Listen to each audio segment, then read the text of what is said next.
আসসালামু আলাইকুম। স্বাগতম আপনাকে বিবিসি আন্তর্জাতিক ওয়ার্ল্ড নিউজে। গাজা উপত্যকায় বড়দিনে ইসরায়েলি হামলায় নিহত 2 ফিলিস্তিনি। যুদ্ধ বন্ধে যুক্তরাষ্ট্রের পরিকল্পনার সামনে আনলেন জেলেন্সকি।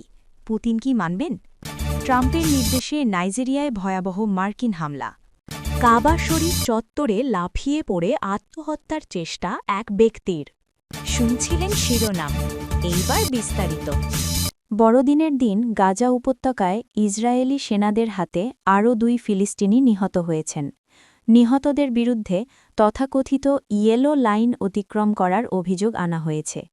একই দিনে এর আগেও ইয়েলো লাইন পার হওয়ার চেষ্টা করার অভিযোগে আরেক ফিলিস্তিনিকে গুলি করে হত্যা করা হয়।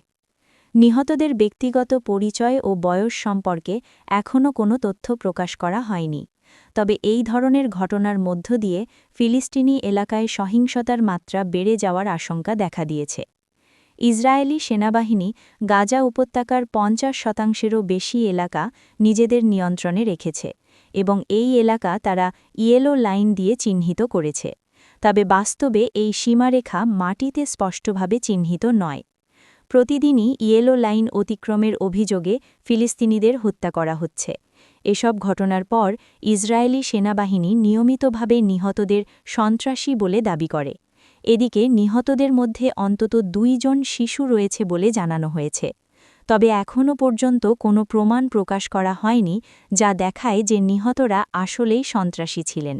ফলে আন্তর্জাতিক পর্যবেক্ষকরা এসব হত্যাকাণ্ডকে মানবাধিকার লঙ্ঘনের দিক থেকে পর্যবেক্ষণ করছেন।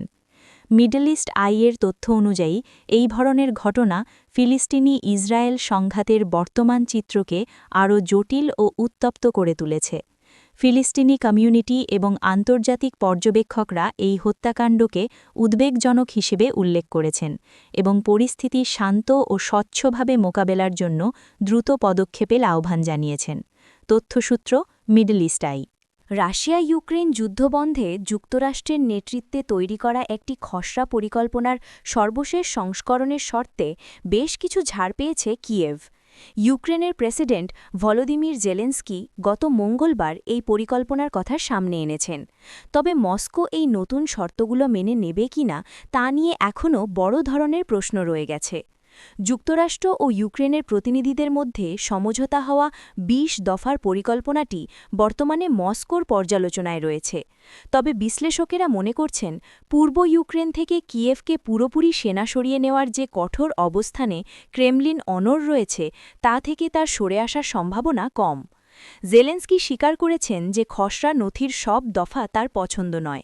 তবে কিয়েভ সফলভাবে সেই শর্তগুলো বাদ দিতে পেরেছে যেখানে দোনেৎস্ক অঞ্চল থেকে অবিলম্বে ইউক্রেনীয় সেনা প্রত্যাহার অথবা রাশিয়ার দখল করা ভূখণ্ডকে রুশ ভূখণ্ড হিসেবে স্বীকৃতি দেওয়ার বাধ্যবাধকতা ছিল।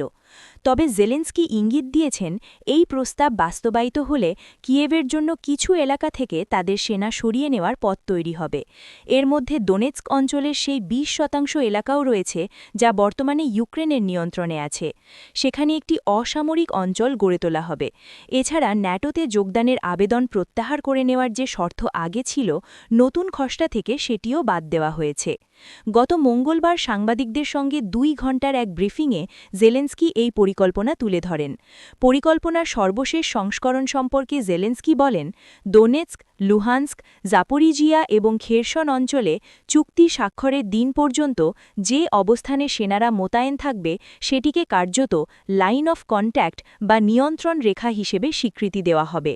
জেলেন্সকি আরও বলেন, যুদ্ধবন্ধে প্রয়োজনীয় সেনাবিন্যাস নির্ধারণ এবং সম্ভাব্য ভবিষ্যৎ বিশেষ অর্থনৈতিক অঞ্চলগুলোর রূপরেখা তৈরির লক্ষ্যে একটি ওয়ার্কিং গ্রুপ বা কার্যনির্বাহী দল গঠন করা হবে। এই পরিকল্পনা থেকে এটিই প্রতীয়মান হচ্ছে যে ইউক্রেন আগে যেসব বিষয়ে অনীহা প্রকাশ করেছিল, যেমন সেনা প্রত্যাহার এবং অসামরিক অঞ্চল গঠন, নতুন প্রস্তাবে সেই পথই উন্মুক্ত করছে। তবে এই প্রক্রিয়াকে কিছুটা বিলম্বিত করার সুযোগ রাখা হয়েছে। বর্তমান পরিস্থিতি ব্যাখ্যা করতে গিয়ে জেলেন্সকি বলেন, আমরা এমন এক পরিস্থিতির মধ্যে আছি যেখানে রাশিয়া চায় আমরা দোনেৎস্ক অঞ্চল থেকে সরে আসি, আর অন্যদিকে যুক্তরাষ্ট্র একটি সমাধান খোঁজার চেষ্টা করছে। তিনি আরও যোগ করেন, তারা মূলত একটি অসামরিক অঞ্চল বা মুক্ত অর্থনৈতিক অঞ্চলের খোঁজ করছে, অর্থাৎ এমন এক কাঠামো যা উভয় পক্ষকেই সন্তুষ্ট করতে পারবে। নাইজেরিয়ার সরকারের অনুরোধে দেশটির উত্তর পশ্চিমাঞ্চলে ইসলামিক স্টেট আইএস এর লক্ষ্যবস্তুতে যুক্তরাষ্ট্র বিমান হামলা চালিয়েছে। বৃহস্পতিবার এ তথ্য নিশ্চিত করেছেন যুক্তরাষ্ট্রের প্রেসিডেন্ট ডোনাল্ড ট্রাম্প ও মার্কিন সামরিক বাহিনী। যুক্তরাষ্ট্রের দাবি, ওই অঞ্চলে আইএস সদস্যরা মূলত খ্রিস্টান সম্প্রদায়কে লক্ষ্য করে হামলা চালাচ্ছিল। নিজের সামাজিক যোগাযোগ মাধ্যম ট্রুথ সোশ্যালে দেওয়া এক পোস্টে ট্রাম্প বলেন, আজ রাতে কমান্ডার ইন চিফ হিসেবে আমার নির্দেশে নাইজেরিয়ার সরকারের অনুরোধে দেশটির উত্তর পশ্চিমাঞ্চলে ইসলামিক স্টেট আইএস এর লক্ষ্যবস্তুতে যুক্তরাষ্ট্র বিমান হামলা চালিয়েছে। বৃহস্পতিবার এ তথ্য নিশ্চিত করেছেন যুক্তরাষ্ট্রের প্রেসিডেন্ট ডোনাল্ড ট্রাম্প ও মার্কিন সামরিক বাহিনী। যুক্তরাষ্ট্রের দাবি, ওই অঞ্চলে আইএস সদস্যরা মূলত খ্রিস্টান সম্প্রদায়কে লক্ষ্য করে হামলা চালাচ্ছিল। নিজের সামাজিক যোগাযোগ মাধ্যম ট্রুথ সোশ্যালে দেওয়া এক পোস্টে ট্রাম্প বলেন, আজ রাতে কমান্ডার ইন চিফ হিসেবে আমার নির্দেশে যুক্তরাষ্ট্র উত্তর পশ্চিম নাইজেরিয়ায় আইএস সন্ত্রাসীদের বিরুদ্ধে শক্তিশালী ও প্রাণঘাতী হামলা চালিয়েছে। তারা নিরীহ মানুষ, বিশেষ করে খ্রিস্টানদের লক্ষ্য করে ভয়াবহভাবে হত্যা করছিল, যা বহু বছর এমনকি শতাব্দীতেও দেখা যায়নি। মার্কিন সামরিক বাহিনীর আফ্রিকা কমান্ড আফ্রিকম জানায়, নাইজেরিয়ার কর্তৃপক্ষের সঙ্গে সমন্বয়ের মাধ্যমে সকোতো অঙ্গরাজ্যে এই হামলা চালানো হয় এবং এতে আইএসের একাধিক সদস্য নিহত হয়। আফ্রিকমের এক প্রাথমিক বিবৃতিতে বলা হয়েছিল, নাইজেরিয়ার অনুরোধেই হামলাটি চালানো হয়েছে, তবে পরে সেই পোস্টটি এক্স থেকে সরিয়ে নেওয়া হয়। এই হামলার প্রেক্ষাপট হিসেবে উল্লেখ করা হচ্ছে, গত অক্টোবরের শেষ দিকে ট্রাম্প নাইজেরিয়ায় খ্রিস্টানদের ওপর সহিংসতা নিয়ে উদ্বেগ প্রকাশ করে বলেছিলেন, দেশটিতে খ্রিস্ট ধর্ম অস্তিত্বগত হুমকির মুখে। ওই সময় তিনি সহিংসতা বন্ধে ব্যর্থ হলে নাইজেরিয়ায় সামরিক হস্তক্ষেপের হুমকিও দেন। এরই মধ্যে বার্তা সংস্থা রয়টার্স সোমবার জানিয়েছে, নভেম্বরের শেষ দিক থেকে নাইজেরিয়ার বিস্তীর্ণ এলাকায় গোয়েন্দা তথ্য সংগ্রহে নজরদারি উড়োজাহাজ চালাচ্ছে যুক্তরাষ্ট্র। নাইজেরিয়ার পররাষ্ট্র মন্ত্রণালয় জানিয়েছে, যুক্তরাষ্ট্রের সঙ্গে চলমান নিরাপত্তা সহযোগিতার অংশ হিসেবে এই হামলা চালানো হয়েছে। এতে গোয়েন্দা তথ্য বিনিময় ও কৌশলগত সমন্বয়ের মাধ্যমে সশস্ত্র গোষ্ঠীগুলিকে লক্ষ্যবস্তু করা হচ্ছে।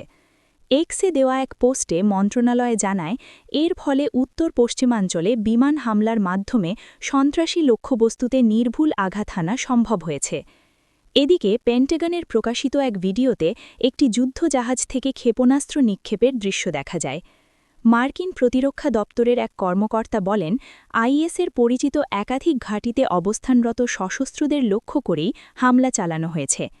যুক্তরাষ্ট্রের প্রতিরক্ষা মন্ত্রী পিট হেগসেথ এক্সে নাইজেরিয়া সরকারকে সহযোগিতার জন্য ধন্যবাদ জানিয়ে লেখেন, নাইজেরিয়া সরকার অবশ্য বলছে, দেশটিতে সশস্ত্র গোষ্ঠীগুলো মুসলিম ও খ্রিস্টান উভয় সম্প্রদায়কেই লক্ষ্য করে হামলা চালায়। তাদের মতে, শুধু খ্রিস্টান নির্যাতনের ওপর জোর দেওয়া হলে দেশের জটিল নিরাপত্তা পরিস্থিতি ও ধর্মীয় স্বাধীনতা রক্ষায় নেওয়া উদ্যোগগুলি উপেক্ষিত হয়। তবে সশস্ত্র গোষ্ঠীর বিরুদ্ধে সক্ষমতা বাড়াতে যুক্তরাষ্ট্রের সঙ্গে কাজ করতে তারা সম্মত হয়েছে। মক্কার পবিত্র মসজিদুল হারামে এক ব্যক্তি আত্মহত্যার চেষ্টা করেছেন। বৃহস্পতিবার ২৫ ডিসেম্বর কাবা শরীফ প্রদক্ষিণের জন্য তৈরি করা কাঠামোর ঊর্ধ্বতন স্তর থেকে লাফ দেওয়ার সময় নিরাপত্তা বাহিনীর তাৎক্ষণিক হস্তক্ষেপে বড় ধরনের দুর্ঘটনা এড়ানো সম্ভব হয়। তবে তাকে বাঁচাতে গিয়ে এক নিরাপত্তারক্ষী আহত হয়েছেন।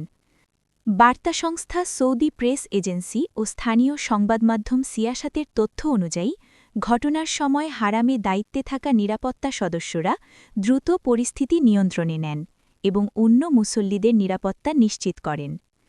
সৌদির জননিরাপত্তা বিষয়ক অধিদপ্তর সামাজিক যোগাযোগ মাধ্যম এক্সে ঘটনার একটি ভিডিও প্রকাশ করে জানায়, জরুরি ব্যবস্থার মাধ্যমে পরিস্থিতি স্বাভাবিক রাখা হয়েছে। এক ব্যক্তি হারাম শরীফের উপরের অংশ থেকে নিচে ঝাঁপ দেওয়ার চেষ্টা করছেন। এ সময় তাকে থামাতে এগিয়ে যান নিরাপত্তা বাহিনীর সদস্যরা। ওই প্রচেষ্টার মধ্যেই এক নিরাপত্তারক্ষী আহত হন। কাবা শরীফের নিরাপত্তার দায়িত্বে থাকা বিশেষ নিরাপত্তা বাহিনী জানিয়েছে, আত্মহত্যার চেষ্টা করা ব্যক্তি এবং আহত নিরাপত্তারক্ষী দুজনকেই চিকিৎসার জন্য হাসপাতালে নেওয়া হয়েছে। পাশাপাশি প্রয়োজনীয় আইনি ও প্রশাসনিক প্রক্রিয়াও সম্পন্ন করা হয়েছে। মক্কা অঞ্চলের কর্তৃপক্ষ জানিয়েছে, ঘটনার পরপরই আনুষ্ঠানিক কার্যক্রম শুরু করা হয়। তবে আত্মহত্যার চেষ্টা করা ব্যক্তির পরিচয়, তিনি কোন দেশের নাগরিক কিংবা তার বর্তমান অবস্থা সম্পর্কে আর কোনো তথ্য প্রকাশ করা হয়নি।